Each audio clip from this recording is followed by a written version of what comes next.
Hello दोस्तों, स्वागत है आप सभी का एक बार फिर से आपके अपने यूट्यूब चैनल स्टडी प्लेटफॉर्म पे। तो आज का जो वीडियो रहेगा बहुत खास रहेगा आप सभी के लिए, क्योंकि इस वीडियो में जो मैं आपको कवर कराऊंगा 6 सेमेस्टर का मिलिट्री साइकोलॉजी के टॉप एमसीक्यू यहाँ पे कवर कराऊंगा। ठीक है, यूट्यूब पे कोई भी वीडियो नहीं है, सिर्फ एक वीडियो यही आपको मिला है। अगर आपको वीडियो मिल चुका है तो आप समझ सकते हैं कि आप लकी हैं। ठीक है, देखो इसमें कुछ इंपॉर्टेंट बातें मैं आपको बताऊंगा, उनको आपको ध्यान से सुनना है। ठीक है, ये सारे नोट्स जो है मैंने खुद से बनाए हैं, इसी वजह से मैंने इसको एमसीक्यू ना बना के वन वर्ड आंसर आपको यहाँ पे तैयार किए हैं। ठीक है, और आंसर के आंसर भी यानी कि आंसर में भी आंसर मैंने आपको यहाँ पे बता रखे हैं। तो आपको एक एक बात को मेरी ध्यान से सुनना है। मैं साथ ही साथ आपको बताता चलूंगा कि किस तरह से क्वेश्चन आपसे पूछा जा सकता है। देखो सबसे पहली बात, बीए बीएससी बीकॉम सभी के लिए वीडियो इंपॉर्टेंट रहेगा। ठीक है, आपका पेपर सेकंड रहेगा, जो ये पेपर है ना आपका सेकंड रहेगा। सेकंड पेपर इसलिए क्योंकि बच्चों की डिमांड थी कि पहला जो है वीडियो आप मुझे सेकंड पेपर की वीडियो पहले आप बना दीजिए। ठीक है, सभी के लिए महत्वपूर्ण क्लास रहेगी, क्लास 1 रहेगी। ठीक है, इसमें टॉप एमसीक्यू कवर करेंगे, इसके बाद भी क्लास आएंगी। ठीक है, क्योंकि मुझे पता है वीडियो थोड़ा लंबा रहेगा, मैं आपको समझाता हुआ चलूँगा इस वजह से, तो वीडियो थोड़ा लंबा रहेगा। तो वीडियो को आपको ज़रूर देखना है। चैनल को सब्सक्राइब नहीं किया है, सब्सक्राइब करके बेल आइकन को ऑन कर लेना है। देखो पहला क्वेश्चन मैंने आपके लिए सिलेक्ट किया है, भौतिक शक्ति यानी कि जो शारीरिक शक्ति होती है, तलवार की मूठ है तो मनोबल तलवार की धार, ये कथन किसका है? हम क्या पढ़ रहे हैं? मिलिट्री साइकोलॉजी पढ़ रहे हैं। ठीक है, मनोविज्ञान पढ़ रहे हैं, तो मनोविज्ञान में मनोबल का पढ़ना भी बहुत ज़रूरी रहेगा। तो इसके लिए एक कथन दिया है, किसने दिया है? क्लॉज़विट्ज़ ने दिया है। क्या कथन है कि भौतिक शक्ति जो होती है, भौतिक शक्ति यानी कि जो हमारी शारीरिक शक्ति होती है वो तलवार की मूठ है, तो मनोबल जो हो जाएगा हमारा तलवार की धार हो जाएगा। ये कथन किसका है? क्लॉज़विट्ज़ को हो जाएगा। ठीक है, इंपॉर्टेंट क्वेश्चन है, याद रखना। मनोबल का मतलब होता है कि जो मन का बल होता है, जो हमारे मन का बल होता है उसी को मनोबल कहते हैं। तो मनोबल तलवार की धार है, ये वाला कथन किसका है? क्लॉज़विट्ज़ का हो जाएगा। इंपॉर्टेंट है, आ सकता है, याद रखना। यहाँ पे एक बात ये याद रखना कि जो क्लॉज़विट्ज़ हैं इनका जन्म कब होता है, तो याद रखना 1780 में होता है। ठीक है, डेट से क्वेश्चन पूछ भी सकता है, नहीं भी पूछ सकता है, तो आपको माइंड में लेके चलना है कि 1 जून 1780 को क्लॉज़विट्ज़ का जन्म होता है। ठीक है, 1 जून 1780 को क्लॉज़विट्ज़ का जन्म होता है। कहाँ होता है? जर्मनी में होता है। क्वेश्चन आपसे पूछ सकता है कि जो क्लॉज़विट्ज़ हैं वो कहाँ के निवासी हैं, तो जर्मनी के हो जाएंगे। ठीक है, क्लॉज़विट्ज़ का जन्म जो होता है कहाँ होता है, तो जर्मनी में होता है। क्लॉज़विट्ज़ का जन्म कब होता है, तो 1780 में होता है। क्लॉज़विट्ज़ की मृत्यु कब होती है? 1831 में होती है। ठीक है, 16 नवंबर 1831 में क्लॉज़विट्ज़ की डेथ हो जाती है, याद रखिएगा। इनसे रिलेटेड कुछ इंपॉर्टेंट जो क्वेश्चन है आपसे पूछ सकता है कि जो ऑन वॉर है, ऑन वॉर किसकी प्रसिद्ध किताब है, किसकी प्रसिद्ध पुस्तक है, तो क्लॉज़विट्ज़ की हो जाएगी। क्वेश्चन आपसे पूछ सकता है जो ऑन वॉर पुस्तक है वो पब्लिश कब की गई थी, तो 1832 में पब्लिश की गई है। ठीक है, देखो 1830 में इसको लिख के कंप्लीट कर लिया गया था, 2 साल बाद जो है इसको पब्लिश कराते हैं। ठीक है, तो ये याद रखना इंपॉर्टेंट आ सकता है।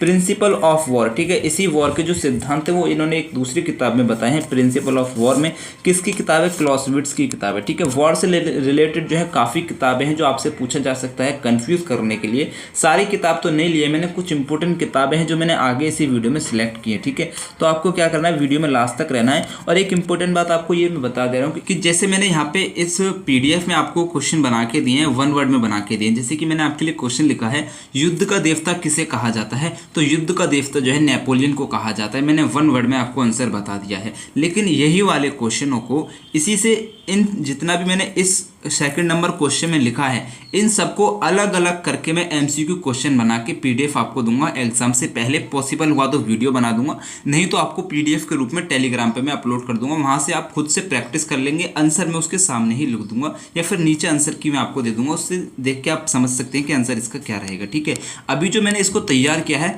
इसको इसलिए क्या है ताकि मैं जल्दी से इसके नोट्स बना के आप तक वीडियो पहुंचा सकूँ, आपको आंसर बता सकूँ, आपको इंपॉर्टेंट क्वेश्चन बता सकूँ। ठीक है, अभी मेरा मकसद ये है। अगर मैं उसके इंतजार में रहूं कि मैं उसको मतलब कि देखो अकेला काम कर रहा हूं यहाँ पे, मेरे साथ ऐसा नहीं कि कोई टीम काम कर रही है, इतने सब्सक्राइबर्स भी नहीं है मेरे पास अभी, बट मैं क्या कर रहा हूँ, इसको खुद से सारी चीज़ें तैयार कर रहा हूँ, तो मेहनत लग रही है ना एक एक चीज़ में। तो मैंने अभी क्या करा है, अपने हाथ से इसको लिख के पीडीएफ बना के आपको इंपॉर्टेंट क्वेश्चन में यहाँ पे दे रहा हूँ। अभी मैं जैसे कि मैं लिखूँ युद्ध का देवता किसे कहा जाता है, मैं एक ऑप्शन लिख दूँ नेपोलियन को कहा जाता है, दूसरा आपको सिकंदर महान का लिख सकता हूँ, है ना, सेल्यूकस को लिख सकता हूँ, एटी महान को लिख सकता हूँ, किसी को भी लिख सकता हूँ। तो इसको 4 ऑप्शन में आपको यहाँ पे दे सकता हूँ, लेकिन उसमें टाइम लगेगा थोड़ा सा, है ना। टाइप करने में टाइम लगेगा, समझने में टाइम लगेगा। वन वर्ड में क्या रहेगा, मेरे को आंसर पता है, मैं डायरेक्ट आंसर लिख दूंगा, तो उसमें इतना टाइम नहीं लगेगा। तो मैं करूंगा इसके लिए भी काम। अभी आप क्या करेंगे, जो मैं समझा रहा हूँ उसको अच्छे से समझेंगे, बाद में मैं प्रैक्टिस के लिए आपको जो है क्या करूँगा, एक PDF बना के दे दूंगा टेलीग्राम पे, तो टेलीग्राम को ज्वाइन ज़रूर कर लेना, ठीक है। देखो नेक्स्ट क्वेश्चन आपसे पूछा गया है, युद्ध का देवता किसे कहा जाता है। युद्ध का देवता जो है नेपोलियन को कहा जाता है। इंपॉर्टेंट क्वेश्चन याद रखना।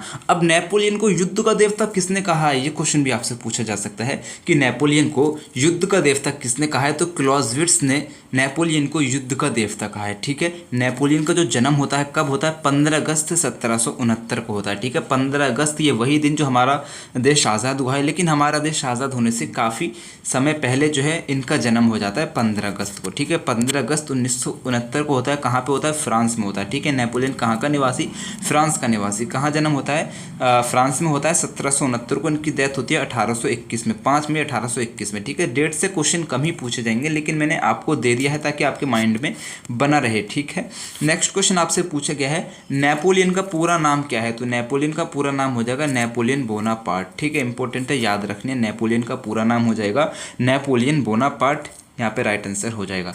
नेक्स्ट क्वेश्चन आपसे मैंने सिलेक्ट किया है, साधारण मनोबल उच्च मनोबल में 1:3 का अनुपात होता है, ये किसका मत है। नेपोलियन बोनापार्ट का मत है। देखो इस मत से मेरा तात्पर्य ये है कि नेपोलियन ने कहा था कि अगर किसी व्यक्ति में साधारण मनोबल है और एक व्यक्ति में उच्च मनोबल है, तो जो साधारण मनोबल वाले व्यक्ति है ना वो 3 और जो उच्च मनोबल वाला व्यक्ति है वो 1, तो ये ज़्यादा रहेगा। जो उच्च मनोबल वाला व्यक्ति है ना वो इन 3 पर भारी पड़ सकता है। तो किसने कहा था, नेपोलियन ने कहा था कि साधारण मनोबल और उच्च मनोबल में 1:3 का अनुपात होता है। किसने कहा था, नेपोलियन बोनापार्ट ने कहा था। याद रखना, इंपॉर्टेंट है, आ भी सकता है।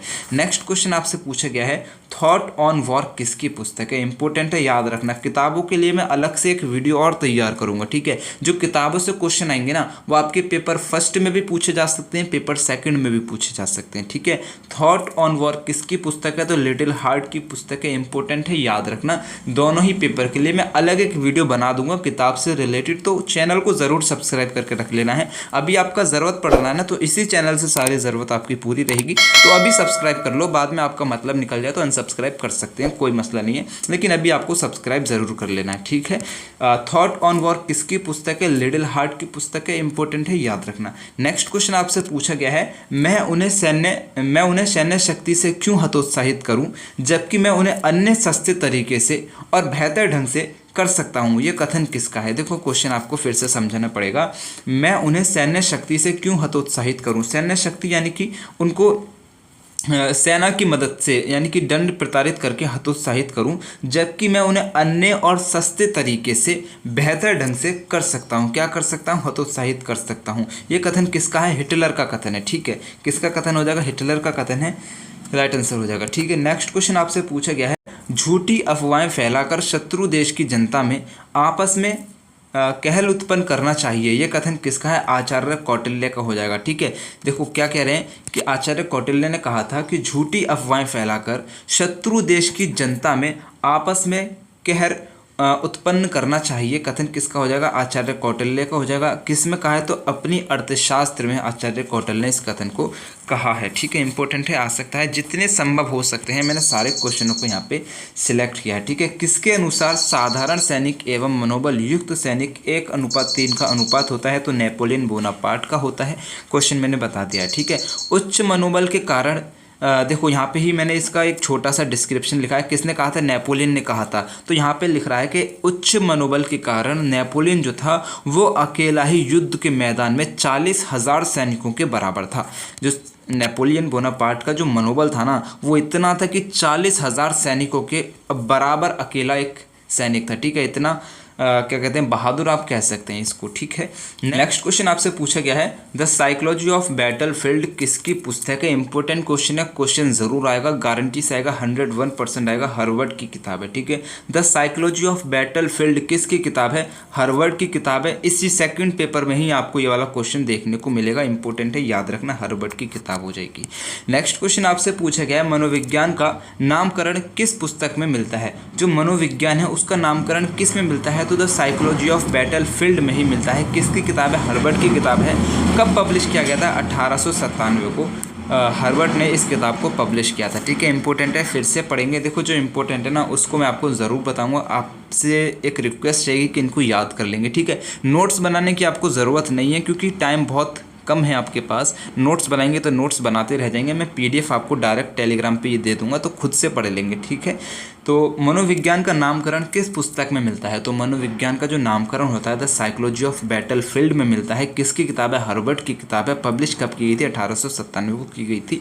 इंपॉर्टेंट है सारे पॉइंट। ठीक है, देखो क्वेश्चन किस तरह से पूछा जा सकता है। जो मनोविज्ञान यानी कि साइकोलॉजी ऑफ बैटलफील्ड है उसको पब्लिश कब किया गया था? 1897 में पब्लिश किया गया था। किसके द्वारा पब्लिश किया गया था? हार्वर्ड के द्वारा किया गया था। इंपॉर्टेंट है, याद रखना। नेक्स्ट क्वेश्चन आपसे पूछा गया है सर्वप्रथम मनोवैज्ञानिक अनुसंधान केंद्र की स्थापना कहाँ होती है? सबसे पहले मनोवैज्ञानिक अनुसंधान केंद्र की स्थापना जो है जर्मनी में होती है। जर्मनी में कहाँ पे होती है? लिपजिंग में होती है। याद रखना, इंपॉर्टेंट है। नेक्स्ट क्वेश्चन आपसे पूछा गया है सैन्य मनोविज्ञान की उत्पत्ति सर्वप्रथम कब हुई थी? सैन्य मनोविज्ञान की उत्पत्ति जो है 1917 में अमेरिका में हुई थी। देखो सैन्य मनोविज्ञान से मतलब है कि जो आपका सैन्य मनोविज्ञान जो सब्जेक्ट है, आप क्या पढ़ रहे हैं शुरू से? देखो इंग्लिश आपने सब्जेक्ट पढ़ा है। ठीक है, इंग्लिश बहुत समय से आपको पढ़ने को मिल रहा है। यानी कि जो सैन्य मनोविज्ञान जो सब्जेक्ट है ना, जो सैन्य मनोविज्ञान जो सब्जेक्ट है, ये अभी नया ही सब्जेक्ट आया है। ये ऐसा नहीं बहुत पहले से पढ़ रहे हैं आप। जैसे आपने बीए में एंटर किया होगा, आपने सुना होगा मिलिट्री साइंस, तो आपको लगा होगा ये कौन सा नया सब्जेक्ट आ गया। तो ये इसका जन्म जो है अभी हुआ है, आपने पहले इसको नाम नहीं सुना होगा, है ना। इस तरह से मैं आपको कहना चाह रहा हूँ। तो सैन्य मनोविज्ञान की उत्पत्ति सबसे पहले कहाँ होती है? 1917 में अमेरिका में हुई थी। राइट आंसर हो जाएगा। ठीक है, याद रखना। नेक्स्ट क्वेश्चन आपसे पूछा गया है, क्वेश्चन आपसे कह रहा है साइकोलॉजिकल जर्नल स्टाफ का गठन किस देश में किया गया? जर्मनी में किया गया था। कब किया गया था? 1921 से 1939 के बीच में साइकोलॉजिकल जर्नल स्टाफ का गठन किया गया है। ठीक है, साइकोलॉजिकल जर्नल स्टाफ का गठन किस देश में किया गया है? जर्मनी में किया गया है। साइकोलॉजिकल जर्नल स्टाफ का जो गठन होता है कब होता है? तो 1921 से 1939 के बीच में होता है। याद रखना। नेक्स्ट क्वेश्चन आपसे पूछा गया है सोवियत संघ में मनोविज्ञान का जन्म कब होता है? ठीक है, सोवियत संघ में मनोविज्ञान का जन्म कब होता है? 1936 में होता है। ठीक है, कहाँ पे? सोवियत संघ में। 1936 से पहले रूस का सैन्य मनोविज्ञान जर्मनी के मनोविज्ञान पर आधारित व प्रभावित रहा। ठीक है, जो हमारा क्वेश्चन आपसे कह रहा है सोवियत संघ यानी कि जो रूस है, रूस में सैन्य मनोविज्ञान का जो जन्म होता है कब होता है? 1936 में होता है। इससे पहले जो है यानी कि 1936 से पहले रूस का जो सैन्य मनोविज्ञान था वो जर्मनी के मनोविज्ञान पर आधारित था। ठीक है, याद रखना, इंपॉर्टेंट है। नेक्स्ट क्वेश्चन आपसे पूछा गया है साइकोलॉजिकल वॉरफेयर किसकी पुस्तक है? इंपॉर्टेंट है, क्वेश्चन आपसे पूछा जाएगा। लाइन वर्गर की किताब हो जाएगी। ठीक है, साइकोलॉजिकल वॉरफेयर किसकी पुस्तक है? तो लाइन वर्गर की हो जाएगी। याद रखना। नेक्स्ट क्वेश्चन आपसे पूछा गया है प्रथम विश्व युद्ध में खाई युद्ध को तोड़ने वाले विनाशक हथियारों टैंकों का निर्माण करने का विचार सबसे पहले किसके मस्तिष्क में आया? क्वेश्चन आपसे कह रहा है प्रथम विश्व युद्ध में खाई युद्ध को तोड़ने वाले विनाशक हथियार टैंकों का निर्माण, ठीक है, किसका? टैंकों का निर्माण करने का विचार सबसे पहले किसके मस्तिष्क में आया? राइट आंसर आपको लगाना विंस्टन चर्चिल के मस्तिष्क में टैंकों का निर्माण सबसे पहले आया था। विंस्टन चर्चिल कौन है? तो ब्रिटेन के प्रधानमंत्री हो जाएंगे। ठीक है, किसके? ब्रिटेन के प्रधानमंत्री हो जाएंगे। याद रखना, इंपॉर्टेंट है। यहाँ पे बहुत इंपॉर्टेंट क्वेश्चन है, इसको ज़रूर पढ़ना है। वायुयान यानी कि हवाई जहाज़ का निर्माण कब और किसने किया था? तो वायुयान का निर्माण जो है राइट बंधुओं ने किया था। राइट बंधु जो हैं दो भाई हैं। ठीक है, दो भाई हो जाएंगे, अर्वल राइट और विल्बर राइट। इन दोनों को राइट बंधु कहा जाता है। ठीक है, इन्होंने जो वायुयान का निर्माण करते हैं कब करते हैं? 1903 में करते हैं, लेकिन ये सही से उड़ नहीं पाता है। तो इसका जो सफल प्रयास किया था 1905 में किया था। ठीक है, क्वेश्चन आपसे पूछा जाए कि राइट बंधुओं ने हवाई जहाज यानी कि वायुयान का सफल प्रयास जो है कब किया? 1905 में किया। ठीक है, और उसको जो है आपसे देखो दोनों क्वेश्चन डाउटफुल आपके रह सकते हैं। ठीक है, वायुयान का निर्माण कब करते हैं? 1903 में भी क्या है, 5 में भी क्या है। 1903 में सही से उड़ा नहीं पाए थे, 1905 में इन्होंने सफल प्रयास किया था। ठीक है, ये कोई वैज्ञानिक नहीं थे, ये दोनों क्या थे? एक साधारण मैकेनिक थे। ठीक है, कोई ऐसा नहीं कि किसी लैब में काम कर रहे हैं, ये साधारण मैकेनिक थे जिन्होंने इसको बनाया था। ठीक है, इनसे रिलेटेड क्वेश्चन पूछा जा सकता है कि ऑर्वल राइट की जो जन्म होता है 19 अगस्त 1871 1971 उनका जन्म होता है और इनके भाई का यानी कि विल्वर राइट का जन्म 16 अप्रैल 1867 को होता है। ठीक है, इनके डेथ से रिलेटेड क्वेश्चन आपसे पूछ सकता है। 1948 को ऑलविल राइट की जो है डेथ होती है, 1912 को विल्वर राइट की डेथ हो जाती है। ठीक है, याद रखना आ सकता है। नेक्स्ट क्वेश्चन आपसे पूछा जा सकता है, वर्तमान युद्ध में मनोविज्ञान के प्रयोग की प्रमुख 3 विधियां हैं। ठीक है, वर्तमान युद्ध में मनोविज्ञान के प्रयोग की 3 प्रमुख विधियां हैं। तो कितनी विधियां हैं? 3 विधियां हैं। ठीक है, क्वेश्चन आपसे पूछ सकता है वर्तमान युद्ध में मनोविज्ञान के प्रयोग की कितनी विधियां हैं? तो 3 विधियां हो जाएंगी। कौन कौन सी हो जाएंगी? एक आपकी प्रचार हो जाएगी, एक आपकी अफवाह या फिर जिसको आप जन प्रवाद भी कहते हैं। ठीक है, और चौथा हो जाएगा आपका विचारारोपण यानी कि मत भ्रम। ठीक है, यानी कि मतारोपण यानी कि जो बुद्धि परिवर्तन होता है उसी को कह सकते हैं। ठीक है, तीनों जो है आपकी क्या हो जाएंगी? प्रमुख विधियां हो जाएंगी। ठीक है, नेक्स्ट क्वेश्चन आपसे पूछा जा सकता है, प्रचार के संबंध में ये परिभाषा किसकी है? तो प्रचार के संबंध में अलग अलग विद्वानों ने अलग अलग परिभाषा दी है, तो इन परिभाषाओं को जानना भी ज़रूरी रहेगा हमारे लिए। ठीक है, किसी व्यक्ति को प्रचार के संबंध में परिभाषा दी है कि किसी व्यक्ति को किसी विचार अथवा उसे निश्चित दिशा में कार्य करने पर सहमत करने कि किसी भी प्रयास को प्रचार कहेंगे। कथन किसका हो जाएगा? पामर एवं पार्किंस का ये जो है परिभाषा हो जाएगी, याद रखिएगा। नेक्स्ट परिभाषा आपके लिए मैंने सिलेक्ट की है, एक सेकंड। हाँ, प्रचार द्वारा साधारणतः लोगों की अभिवृत्तियों तथा मतों को और फिर उनके कार्यों को इच्छित दिशा में प्रभावित करने का प्रयास है।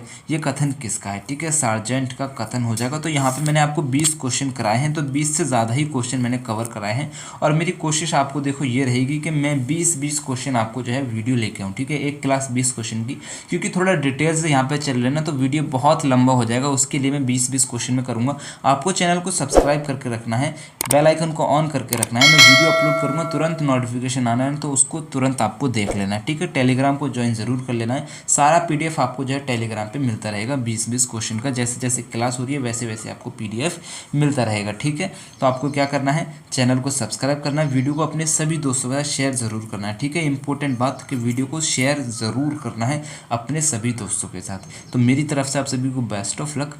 ठीक है, फिर अल्लाह हाफिज़।